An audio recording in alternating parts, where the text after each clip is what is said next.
Technology എന്ന് പറയുന്നത് അത് നമ്മൾ എങ്ങനെ യൂസ് ചെയ്യുന്നു എന്നുള്ളതിനനുസരിച്ചിട്ടാണ് ആ ടെക്നോളജി നല്ലതാണോ മോശമാണോ എന്ന് പറയുന്നത്. കാരണം ഈ mobile is it good or bad, it is about how you use it and how much you use it and how judiciously use it.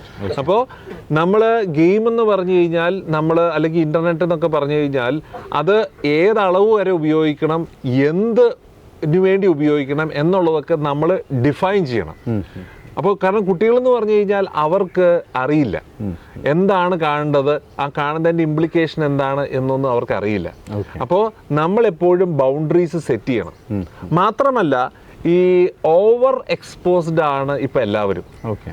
കാരണം നമ്മൾ ഇപ്പോൾ ഫോർ എക്സാമ്പിൾ നമ്മുടെ മൈൻഡിന് കോംപ്രിഹെൻഡ് ചെയ്യാൻ പറ്റുന്ന ഒരു സർട്ടൻ എമൗണ്ട് ഓഫ് ഡാറ്റ ഉണ്ട്.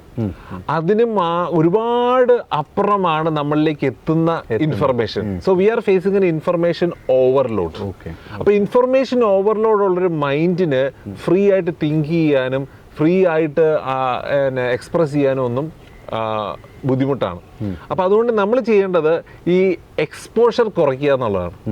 ഇപ്പം ഫോണാണെങ്കിലും television ആണെങ്കിലും എന്ത് കാര്യമാണെങ്കിലും വി മിനിമൈസ് ദ എക്സ്പോഷർ. കാരണം എപ്പോഴും നമുക്ക് ഏറ്റവും കൂടുതൽ ലേണിംഗ് ഉണ്ടാവുന്നത് ഈ നിമിഷത്തിൽ നിന്നാണ്, ഒബ്സർവേഷനിലൂടെയാണ്. അപ്പോൾ എപ്പോഴും നമ്മൾ അല്ലെങ്കിൽ ഒരു കോൺസെപ്റ്റ് ഉണ്ട്, GIGO, garbage in garbage out. കാരണം ഇൻപുട്ട് ഈക്വൽ ടു ഔട്ട്പുട്ട്. നമുക്ക് ഇൻപുട്ട് കിട്ടുന്നത് രണ്ട് വഴികളിലൂടെയാണ്. ഒന്ന് റീഡിങ്, പിന്നെ ലിസണിങ് ടു അതേഴ്സ്. ഈ രണ്ട് കാര്യങ്ങളാണ്. അപ്പോൾ പിന്നെ ഈ പറയുന്ന ടിവിയും കാര്യങ്ങളും എല്ലാം വരും. അപ്പോൾ the quality of what you read, ഇപ്പോഴത്തെ കുട്ടികളിലെ റീഡിങ് വളരെ കുറവാണ്, ലിസണിങ് അതിനേക്കാൾ കുറവാണ്. അപ്പോൾ ബാക്കി വരുന്നതെല്ലാം ഈ ഗാർബേജ് ആണ്. ഇപ്പോൾ ഒരു കുട്ടി കാണുന്ന എക്സ്പോസ്ഡ് ആവുന്ന കാര്യങ്ങൾ ഒരു 90% അവൻ കണ്ടില്ലേലും ഒന്നും സംഭവിക്കാൻ പോകുന്നില്ല. അവൻ അതിൽ നിന്ന് ഒരു നല്ല ഇൻപുട്ടും കിട്ടാനും പോകുന്നില്ല. അപ്പം നമ്മൾ ചെയ്യേണ്ടത് എന്താണ്?